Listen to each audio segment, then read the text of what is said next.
Hello friends, good evening. मैं निकिता सिंह सरकारी maths classes में आपका स्वागत करती हूँ। दोस्तों, जैसा कि मैं आप लोगों को सीटेट, यूपीटेट एंड सुपरटेट वालों को चाइल्ड डेवलपमेंट पढ़ा रही हूँ, तो दोस्तों आई होप कि आप लोग ठीक होंगे। फ्रेंड्स, ये हमारी संस्था के सीटेट, यूपीटेट के चयनित छात्र हैं। चलिए दोस्तों, आज हमारा चैप्टर है समाज निर्माण में लैंगिक मुद्दे। क्या है? समाज निर्माण में लैंगिक मुद्दे। ओके, तो पहले मैं आपको लैंगिक मुद्दों के बारे में कुछ बताना चाहती हूँ। ओके, तो लैंगिक असमानता का आधार स्त्री और पुरुष की जैविक बनावट नहीं है, बल्कि इन दोनों के बारे में प्रचलित रूढ़ छवियाँ और सामाजिक भूमिकाएं हैं। समाज ने कैसे कैसे लैंगिक मुद्दों पे, कैसे जेंडर इश्यूज़ पे कितनी सारी असमानताएं रख दी हैं, ये हम इसमें देखते हैं। लड़के और लड़कियों के पालन पोषण के क्रम में यह मान्यता उनके मन में बैठा दी जाती है कि औरतों की मुख्य जिम्मेदारी गृहस्थी चलाने और बच्चों का पालन पोषण करने की ही है।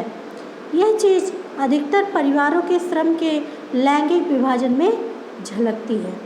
औरतें घर के अंदर सारा कामकाज जैसे खाना बनाना, सफाई करना, कपड़े धोना और बच्चों की देख रेख करना सब करती है, जबकि मर्द घर के बाहर का काम करते हैं। ऐसा नहीं है कि मर्द ये सारे काम नहीं कर सकते हैं, दरअसल वे सोचते हैं कि ऐसे कामों को करना औरतों की जिम्मेदारी होती है। दोस्तों, आज के समय में आपको पता ही है, औरतें और मर्द सब एक जैसे हैं, सब बाहर काम कर रहे हैं, तो सबको घर में भी तो काम करने चाहिए। लेकिन हमारे समाज के पहले पीढ़ियों के बुज़ुर्गों ने ये बना दिया है कि औरतें हैं, अगर वो लड़की हैं तो वो इतनी कमज़ोर है, इतनी लाचार है, उन्हें बस घर का ही काम करना है, घर की जिम्मेदारियों को उठाना है। फिर उसके बाद क्या कहा जाएगा कि आप घर में बैठ के क्या करते हो, है ना? तो इसी के बारे में बताया गया है यहाँ पे। ठीक है, क्या मर्द घर के अंदर काम नहीं कर सकते हैं? कर सकते हैं, सारे काम वो भी कर सकते हैं, और बल्कि आज के जो मर्द हैं वो कर भी रहे हैं। ऐसा नहीं है, अगर हस्बैंड वाइफ दोनों जॉब पे जा रहे हैं तो दोनों आके घर बच्चों को भी संभाल रहे हैं, खाना भी बना रहे हैं, कपड़े धोने में भी मदद कर रहे हैं और सफाई करने भी अपनी वाइफ की मदद कर रहे हैं। ठीक है ना? आज की जनरेशन की सोच अलग है और पहले की जनरेशन की सोच अलग थी। तो लैंगिक मुद्दे किस किस पे होता है? किस किस पे होता है फ्रेंड्स? पुरुष पे और स्त्री पे। ओके दोस्तों, ये चैप्टर बहुत अच्छा है और इसके लास्ट में मैं इस पर आप ध्यान से देखते चलिएगा। इसके लास्ट में मैं आप लोगों को क्वेश्चन भी दी हूँ और आई होप कि आप लोग सब अच्छा करेंगे। ओके दोस्तों, मेरे इस चैनल को लाइक, शेयर एंड सब्सक्राइब करते रहिए। जो नए हैं वो पूरे इस मेरे वीडियो को देखते चलें। लास्ट में उनको जब उनका एग्ज़ाम होगा तो इसका बेनिफिट उन्हें मिलेगा। ओके, बाकी जो पुराने हैं वो तो मान लीजिए देख ही रहे हैं, उन्हें तो पता ही है। ओके, चलिए, हमारा पहला पॉइंट है श्रम के आधार पर श्रम विभाजन, श्रम का लैंगिक विभाजन जिसको हम बोलते हैं। ओके, तो इसके अंतर्गत यह काम के बंटवारे का वह तरीका है जिसमें घर के अंदर के सारे काम परिवार की औरतें करती हैं या अपनी देख रेख में घरेलू नौकरों नौकरानियों से कराती हैं। श्रम के इस तरह के विभाजन का नतीजा यह हुआ कि औरत तो घर की चारदीवारी में सिमटकर रह गई और बाहर का सार्वजनिक जीवन पुरुषों के कब्जे में आ गया है। मनुष्य जाति की आबादी में औरतों का हिस्सा आधा है, पर सार्वजनिक जीवन में खासकर राजनीति में उनकी भूमिका नगण्य ही है। पहले औरतों को सार्वजनिक जीवन की बहुत से अधिकार हासिल नहीं थे। दुनिया के अलग अलग हिस्सों में औरतों ने अपने संगठन बनाए और बराबरी के अधिकार हासिल करने के लिए आंदोलन भी किए। विभिन्न देशों में महिलाओं को वोट का अधिकार करने के लिए आंदोलन हुए। इन आंदोलनों में महिलाओं के राजनीतिक और वैधानिक दर्जे को ऊंचा उठाने और उनके लिए शिक्षा तथा बेरोजगार के अवसर बढ़ाने की मांग की गई। ठीक है ना। पहले हमें घर के बाहर पढ़ने का भी अवसर नहीं मिलता था। हमें घर में कोई पढ़ा देता था, थोड़ा बहुत जान जाते थे, या फिर बहुत लोग पहले 5th तक पास के स्कूलों में जाते थे, लेकिन 6 से अगर स्कूल दूर रहता था तो उन्हें पढ़ने का मौका नहीं मिलता था, चाहे वो उनकी बेटी कितनी भी अच्छी क्यों ना हो पढ़ने में, लेकिन उन्हें मौका नहीं मिलता था, उन्हें वहीं पे दबा दिया जाता था। ठीक है ना। उनके अधिकारों का हनन कर लिया जाता था। ओके। लेकिन अब ऐसा नहीं है। अब के समय में स्त्री और पुरुष दोनों बराबर के हिस्सेदार हैं। जहाँ आजकल के समय में वहाँ तो पुरुष भी नहीं पहुँच सकते जहाँ पे स्त्रियाँ पहुँच जाती हैं। वो काम पुरुष भी नहीं कर सकते अब जो काम स्त्रियाँ कर ले जाती हैं, है ना। तो चलिए हम आगे बताते हैं आपको। विभिन्न देशों में महिलाओं को वोट का अधिकार करने के लिए भी आंदोलन होते थे। इन आंदोलनों में महिलाओं की राजनीतिक और वैधानिक दर्जे को ऊंचा उठाने और उनके लिए शिक्षा तथा रोजगार के अवसर बढ़ाने की मांग की गई। मूल गांव बदलाव की मांग करने वाले महिला आंदोलनों ने औरतों के व्यक्तिगत और पारिवारिक जीवन में भी बराबरी की मांग उठाई। इन आंदोलनों को नारीवादी आंदोलन कहा जाता है। ठीक है ना। क्या कहा जाता है इन आंदोलनों को? नारीवादी आंदोलन कहा जाता है। ओके। तो दोस्तों, जैसा कि पहले की औरतों को अवसर नहीं मिलता था, वो बस घर के ही कामों को करती रहती थी, तो क्या होता था? लैंगिक विभाजन इसे कहते हैं।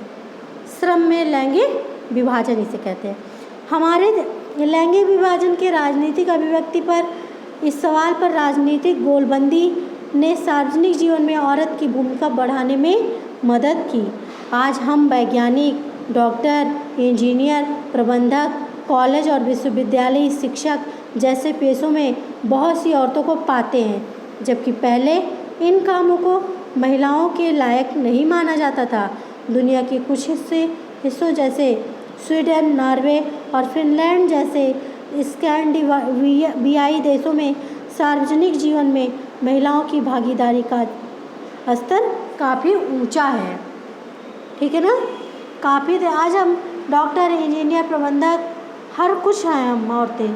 और स्वीडन और नॉर्वे और फिनलैंड में सार्वजनिक जीवन में महिलाओं की भागीदारी का स्तर सबसे ऊंचा है। कहाँ पे है?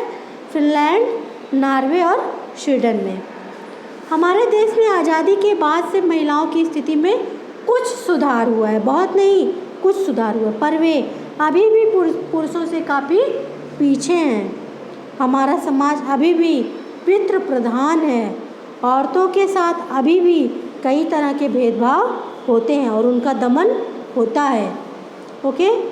महिलाओं की साक्षरता की दर अब भी 65% है, जबकि पुरुषों में 82%। इसी प्रकार स्कूल पास करने वाली लड़कियों की एक सीमित संख्या ही उच्च शिक्षा की ओर कदम बढ़ा पाती है। जब हम स्कूली परीक्षाओं के परिणाम पर गौर करते हैं तो हम देखते हैं कि कई जगह लड़कियों ने बाजी मार ली है और कई जगहों पर उनका प्रदर्शन लड़कों से बेहतर नहीं तो कमतर भी नहीं है, लेकिन आगे की पढ़ाई के दरवाजे उनके लिए बंद हो जाते हैं, क्योंकि माँ बाप अपने संसाधनों को लड़के लड़की दोनों पर बराबर खर्च करने की जगह लड़कों पर ज़्यादा खर्च करना पसंद करते हैं। इसका मतलब आप लोगों के समझ में आया? इसका मतलब है कि हमारे माँ बाप भी लैंगिक भेदभाव करते थे। अब तो बहुत ही कम होंगे कि करते होंगे, नहीं तो करते थे। क्यों? वो लड़कियों को इसलिए लड़कियों पे ज़्यादा पैसे इसलिए नहीं खर्च करना चाहते क्योंकि सोचते हैं लड़कियां तो दूसरे के घर जाएंगी, वो वहाँ जाके उनका जो होगा करेंगी। हमें अपने लड़के को आगे बढ़ाना है। क्यों? क्योंकि वो हमारे वंश को आगे बढ़ा रहा है, हमारा परिवार और अच्छे से चले, है ना। इसलिए अब लड़कियों की पढ़ाई को बंद करा देती थी। अभी भी कुछ माँ बाप हैं, लेकिन सारे नहीं हैं, 1% ही अब बचे होंगे। अब तो हर माँ बाप ये सोचते हैं कि हमारी बिटिया हमारे बेटे से भी आगे बढ़ जाए, अपने पैरों पे खड़ी हो जाए, जिससे उसे किसी का सहारा ना लेना पड़े और हमारा नाम भी हो।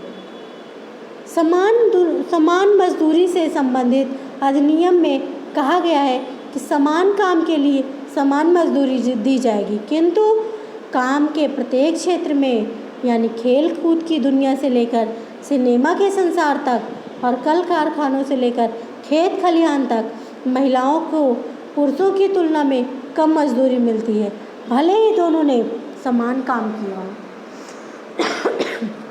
सोचो महिलाओं का कितना दमन होता है, जबकि हमें ऐसा नहीं होने देना चाहिए।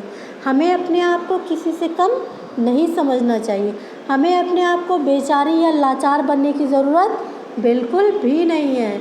ऐसा नहीं है कि हम मर्दों से कम काम कर सकते हैं या उनके जैसा मेरे पास दिमाग नहीं होता है, ऐसा बिल्कुल नहीं सोचना चाहिए।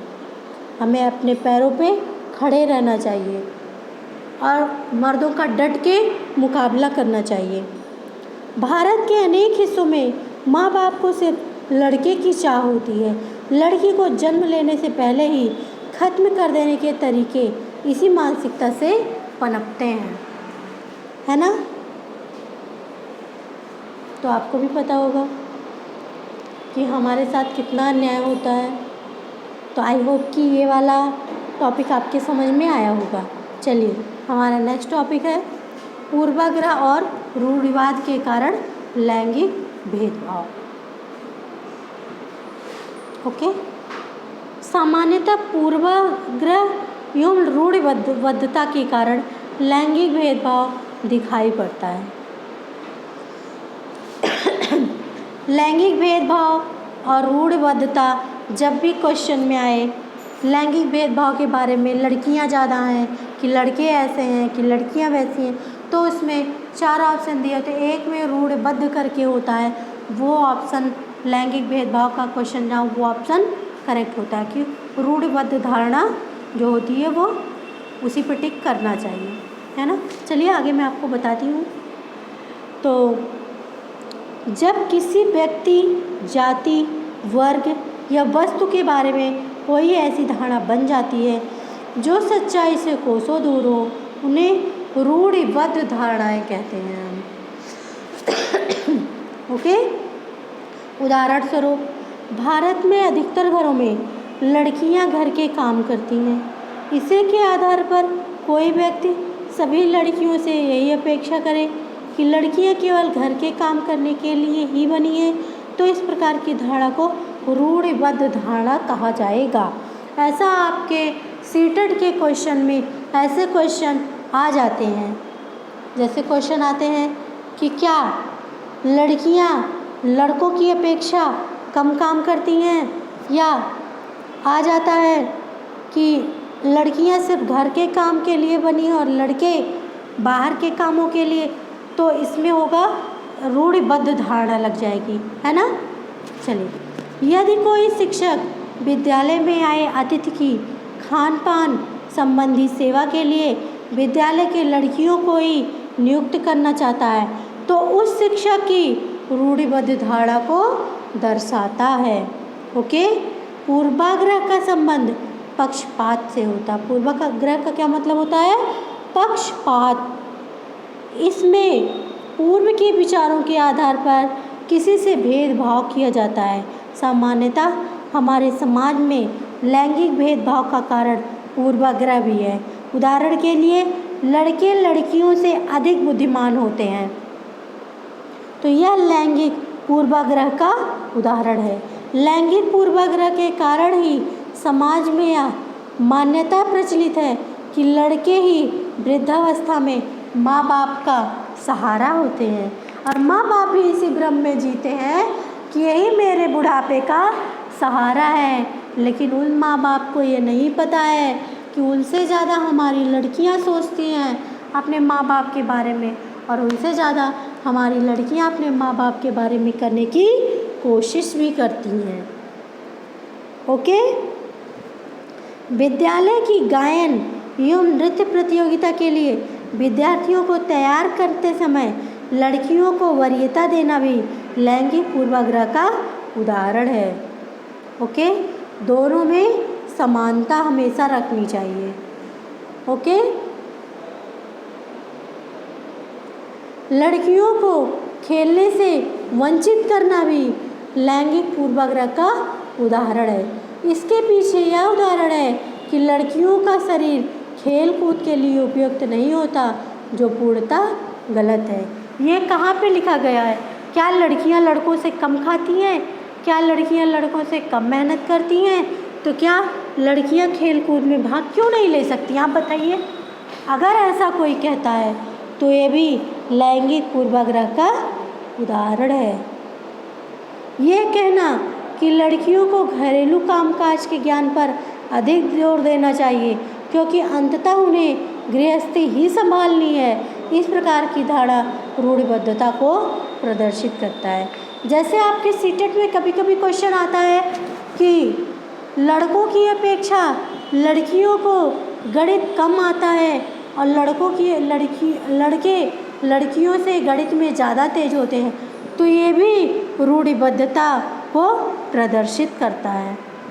ओके, इस टॉपिक को आप ध्यान से पढ़िएगा, ध्यान से सुनिएगा एंड ध्यान से समझिएगा, तभी आप क्वेश्चन को सॉल्व कर पाएंगे।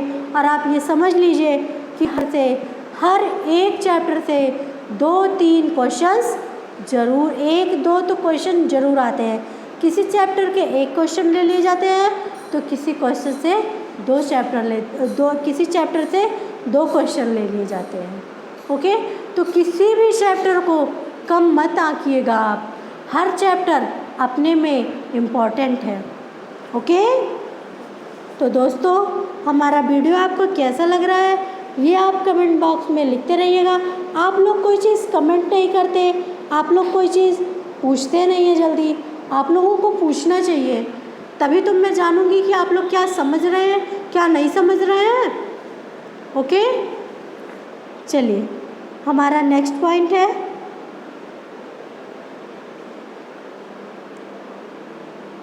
विद्यालय में लैंगिक भेदभाव। हमारे विद्यालय में हमारे शिक्षकों द्वारा क्या लैंगिक भेदभाव होता है ये मैं आपको बता रही हूँ। ओके, चलिए तो आप ध्यान से सुनिएगा। विद्यालय में भी लैंगिक भेदभाव दिखाई पड़ता है, जो कि शिक्षकों के पक्षपातपूर्ण रवैये को दर्शाता है। इस प्रकार का पक्षपातपूर्ण रवैया संविधान के मानवीय एवं नैतिक दृष्टिकोण से भी पूर्णतः गलत है। ओके, हमारे शिक्षक भी होते हैं, ऐसे ही महान होते हैं कुछ शिक्षक जो कि लड़के और लड़कियों में भेदभाव करते हैं। विद्यालय में लैंगिक भेदभाव ना हो, इसके लिए आवश्यक है कि शिक्षकों को लिंग पक्षपातपूर्ण व्यवहारों का अभिसंज्ञान हो, अर्थात उन्हें लिंग भेद से संबंधित विभिन्न पूर्वाग्रहों एवं रूढ़िबद्धता का ज्ञान हो, तभी वे इस प्रकार के व्यवहार को हतोत्साहित कर सकते हैं। शिक्षक को रूढ़िबद्ध धारणाओं से बचना चाहिए एवं लड़कों व लड़कियों से समान व्यवहार करना चाहिए। ओके, शिक्षकों को लैंगिक पूर्वाग्रह एवं रूढ़िबद्धता से ऊपर उठकर सभी छात्र एवं छात्राओं को पढ़ाई, खेलकूद, विद्यालय समारोह आदि में समान अवसर उपलब्ध कराना चाहिए। समाज से लैंगिक पूर्वाग्रह और रूढ़िबद्धता को समाप्त करने के लिए शिक्षकों को यह दायित्व है कि वह उन उदाहरण देकर छात्र छात्राओं को यह समझाएं कि लड़कियां भी एक घर के बाहर का कार्य करती है। जैसे आजकल लड़कियां सेना, खेलकूद जैसे क्षेत्रों में भी अच्छे प्रदर्शन कर रही हैं। इसी आधार पर यदि घर के काम में लड़कों को भी हाथ बटाना चाहिए और आवश्यकता पड़ने पर लड़कों को घर के काम करने चाहिए। इस प्रकार के विचारों के प्रसार में शुरुआत में थोड़ी कठिनाई अवश्य हो सकती है, लेकिन इसके दूरगामी परिणाम होंगे। ओके, चलिए हम और देखते हैं। समाज में लैंगिक पूर्वाग्रह एवं रूढ़िबद्धता को समाप्त करने के लिए विद्यालय परिसर में लगे बुलेटिन बोर्डों में पुरुषों को घर का काम करते हुए एवं बच्चों की देखभाल करते हुए चित्र तथा स्त्रियों को घर के बाहर के काम जैसे मोटरसाइकिल एवं ट्रेन चलाते हुए तथा ऑफिस के कार्य संभालते हुए चित्र दर्शाना चाहिए। कई बार यह देखने को मिलता है कि लड़का नृत्य, संगीत अथवा फैशन में अधिक रुचि लेता है, किंतु उसके शिक्षक एवं अभिभावक उसे ऐसे करियर से दूर रहकर अभियांत्रिकी पढ़ने के लिए सलाह देते हैं, क्योंकि उनका मानना होता है कि नृत्य, संगीत अथवा फैशन जैसे क्षेत्र लड़कियों के लिए उचित है। यदि रुचि एवं उत्साह को नज़रअंदाज कर किसी बालक को अन्य करियर अपनाने की सलाह दी जाती है तो इसका प्रतिकूल असर उसकी सफलता पर दिखाई पड़ता है एवं उसके असफल होने की संभावना अधिक होती है। ओके फ्रेंड, तो चलिए हम जानते हैं स्त्री शिक्षा एवं स्त्री सशक्तिकरण के बारे में। क्या जानते हैं?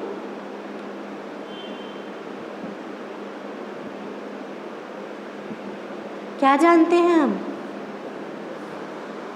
स्त्री शिक्षा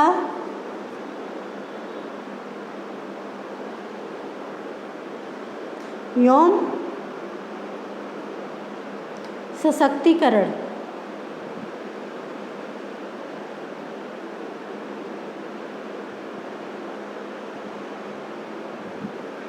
चलिए, समाज में लैंगिक भेदभाव को दूर करने के लिए स्त्री शिक्षा एवं स्त्री सशक्तिकरण को बढ़ावा देने की आवश्यकता है। महिला समाख्या स्त्रियों की समानता के लिए शिक्षा महिला समाख्या परियोजना प्रारंभ की गई है, जिसका उद्देश्य है प्रत्येक संबंधित गांव में महिला संघ के माध्यम से शिक्षा प्राप्त करने महिलाओं को तैयार करना। समाज में लैंगिक भेदभाव का एक बड़ा कारण स्त्रियों का अपने अधिकारों से परिचित नहीं होना चाहिए। स्त्री शिक्षा को बढ़ावा देने के बाद ही लड़कियां एवं स्त्रियां अपने अधिकारों से परिचित होकर इनके प्रति सचेत रहेंगी। समाज में लैंगिक भेदभाव को दूर करने के लिए स्त्री शिक्षा एवं स्त्री सशक्तिकरण को बढ़ावा देना सर्वाधिक आवश्यक है। ओके, चलिए हमारा नेक्स्ट टॉपिक है लैंगिक भेदभाव उत्पन्न करने वाले कारक। तो लैंगिक भेदभाव उत्पन्न करने वाले कारक नंबर 1 धार्मिक कारक, नंबर 2 आर्थिक कारक, नंबर 3 सामाजिक कारक, नंबर 4 सांस्कृतिक कारक। ओके, धार्मिक कारक में वो आता है जैसे पूजा पाठ में, धर्म में विश्वास करना, जैसे लड़कियों को पीछे करके पहले लड़कों से सब कुछ कराएंगे, लड़के को अधिक बढ़ावा देंगे हर काम करने के लिए, लड़के को पूजा पाठ करने देंगे और पूजा पाठ में भाग लेने के लिए कहेंगे, जबकि लड़कियों को उतना उत्साहित नहीं करेंगे। आर्थिक कारक हो गया, जैसे माँ बाप हमारे होते हैं, माँ बाप लड़कों को पढ़ाने में चाहे जितना पैसा लगे उसे खर्च करते हैं, लेकिन लड़कियों के ऊपर उतना नहीं करते हैं। क्यों? क्योंकि लड़कियां तो भाई दूसरे के घर जाएंगी, उन्हें अंत में खाना पीना ही बनाना है, बस यही सोच के उन पे ज़्यादा खर्च नहीं करते हैं, और लड़कों पर जितना हो सके उतना, जबकि लड़की को वही पढ़ा दे, लड़की उतना ही ज़्यादा आगे जाएगी, लेकिन लड़का उतना आगे नहीं जा पाएगा। ओके, नेक्स्ट हमारा सामाजिकरण। समाज में भी हमारे लड़कियों पर खूब भेदभाव होते हैं, है ना। जैसे जैसे क्या होता है बताइए। जैसे हमारे समाज में लड़कों को अधिक बढ़ावा देते हैं, अधिक पढ़ाने की कोशिश करते हैं। लड़कों को हर काम में आगे बढ़ें, वो नौकरी करने जाएं, बाहर निकलें, बाहर की दुनिया में घूमें, और लड़कियों को चार दीवारी में बंद कर लेते हैं। वो बस वहीं तक सिमट कर रह जाती हैं। ओके, हमारा नेक्स्ट टॉपिक है सांस्कृतिक कारक। सांस्कृतिक कारक में ये होता है जैसे नाच गाना या और भी जैसे कोई काम हुआ तो उसमें लड़कियों को कहते हैं कि वही भाग लेंगे, लड़के इसमें भाग नहीं लेंगे। क्यों? क्योंकि ये सब काम लड़कियों का है, लड़कों का नहीं होता है, ये ऐसा कहते हैं। बट ऐसा कुछ भी नहीं है। जैसे लड़कियों को वरीयता देते हैं, जैसे गायन में, नृत्य प्रतियोगिता में विद्यार्थियों को जब तैयार करते हैं तो लड़कियों को वरीयता नहीं देते हैं, लड़कों को ही वरीयता देते हैं। ठीक है ना। तो ये भी क्या है, लैंगिक पूर्वाग्रह होता है। ओके, चलिए दोस्तों, फिर मैं आपको क्वेश्चन देती हूँ, आप इसका आंसर दीजिएगा।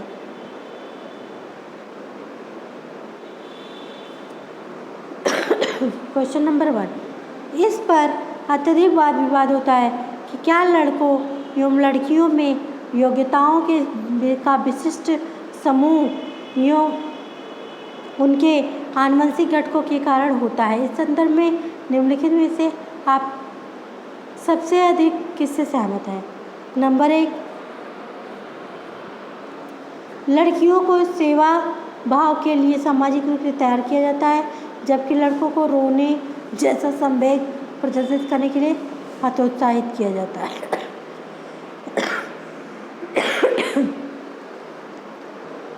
नंबर 2 ऑप्शन है, लड़के सेवा भाव वाले नहीं हो सकते क्योंकि वे जन्म से इस प्रकार के होते हैं। नंबर 3, यौनारंभ के बाद लड़के और लड़कियां एक साथ नहीं खेल सकते क्योंकि उनकी अभिरुचियां पूर्णतः विपरीत हैं। नंबर 4, सभी लड़कियों में कला विषयों के लिए अंतर्निहित प्रतिभा होते हैं, जबकि लड़के आक्रामक खेलों में बेहतर प्रदर्शन के लिए आनुवंशिक रूप से तैयार होते हैं। तो बताइए दोस्तों, इसका कौन सा ऑप्शन करेक्ट है? कमेंट कीजिए। हाँ, ऑप्शन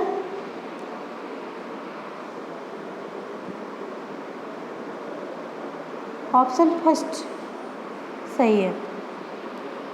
लड़कियों को सेवा भाव के लिए सामाजिक रूप से तैयार किया जाता है, जबकि लड़कों को रोने जैसे संवेग प्रदर्शित करने के लिए हतोत्साहित किया जाता है। ओके, चलिए हमारा नेक्स्ट क्वेश्चन है। क्या है हमारा नेक्स्ट क्वेश्चन? निम्नलिखित में से कौन सा समाज में लिंग समानता का मानदंड हो सकता है? नंबर 1, विद्यालय में पुरुष और महिला शिक्षकों की संख्या की तुलना। नंबर 2, कक्षा 12 में लड़कों और लड़कियों द्वारा समान संख्या में प्राप्त विशिष्ट योग्यता। नंबर 3, कक्षा 12 तक पहुंचने वाले लड़कों और लड़कियों की संख्या की तुलना। नंबर 4, क्या छात्राओं को विद्यालय से बाहर आयोजित प्रतियोगिताओं में भाग लेने की अनुमति दी जाती है? तो बताइए दोस्तों, इसका कौन सा ऑप्शन करेक्ट है?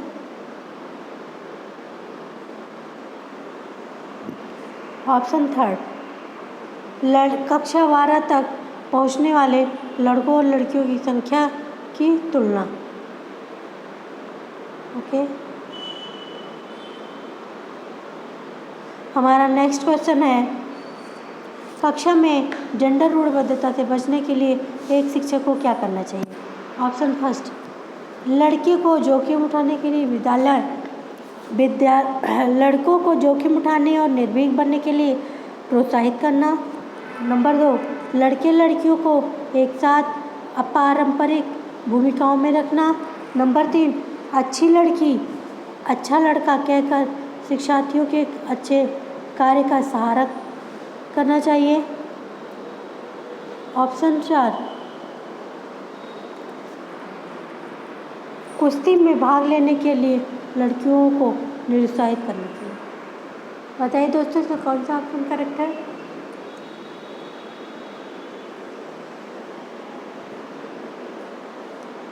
ऑप्शन नंबर 2, लड़कियों को एक साथ अपारंपरिक सुविधाओं की भूमिकाओं में रखना। क्वेश्चन नंबर 4 है हमारा,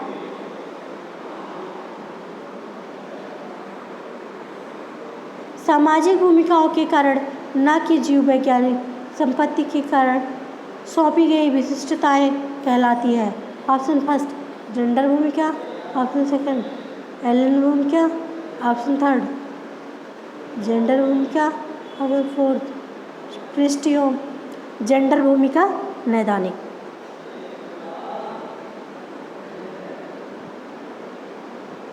बताइए दोस्तों, इसका कौन सा ऑप्शन करेक्ट है? पहला सही है, जेंडर भूमिका अभिवृत्ति, या दूसरा जेंडर भूमिका दबाव, या तीसरा जेंडर भूमिका रूढ़िबद्धता, या चौथा जेंडर भूमिका नैदानिक। बताइए दोस्तों, जेंडर भूमिका दबाव। ओके, चलिए हम नेक्स्ट क्वेश्चन पे चलते हैं। क्वेश्चन नंबर 5, समाजीकरण में सम्मिलित है सांस्कृतिक संचरण और विद्रोहियों को निरुत्साहित करना। ऑप्शन 2, व्यक्तित्व विकास। नंबर 3, बच्चों को लेबलों में समायोजित करना। नंबर 4, संवेगात्मक समर्थन उपलब्ध कराना। बताइए दोस्तों, कौन सा ऑप्शन करेक्ट है? कमेंट कीजिए।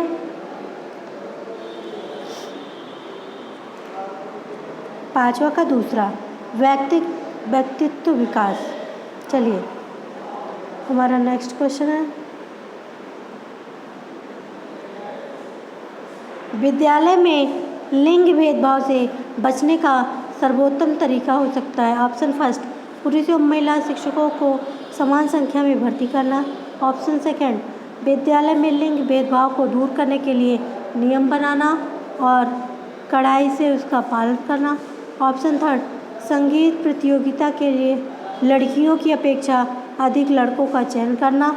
ऑप्शन फोर्थ, शिक्षकों द्वारा उनके लिंग पक्षपात पूर्ण व्यवहारों का अधिसंज्ञान। बताइए दोस्तों, कौन सा ऑप्शन करेक्ट है? कमेंट कीजिए। Option fourth, option fourth. चलिए क्वेश्चन नंबर 7 एंड लास्ट, कक्षा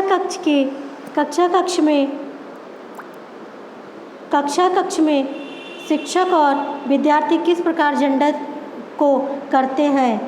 यह सीखने के वातावरण को ऑप्शन फर्स्ट, व्याख्यात पर कोई प्रभाव नहीं डालता।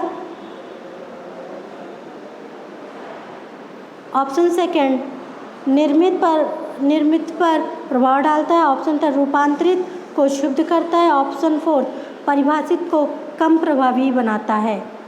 बताइए दोस्तों, कौन सा ऑप्शन करेक्ट है? ऑप्शन थर्ड, रूपांतरित को शुद्ध करता है। ओके, तो दोस्तों ये चैप्टर कंप्लीट हुआ। ये हमारी संस्था का एड्रेस है M38 sector 12 block M Pratap Vihar near Domino's Ghaziabad. और ये हमारी संस्था का मोबाइल नंबर है 9910386775। ओके दोस्तों, थैंक्स फॉर वॉचिंग। धन्यवाद।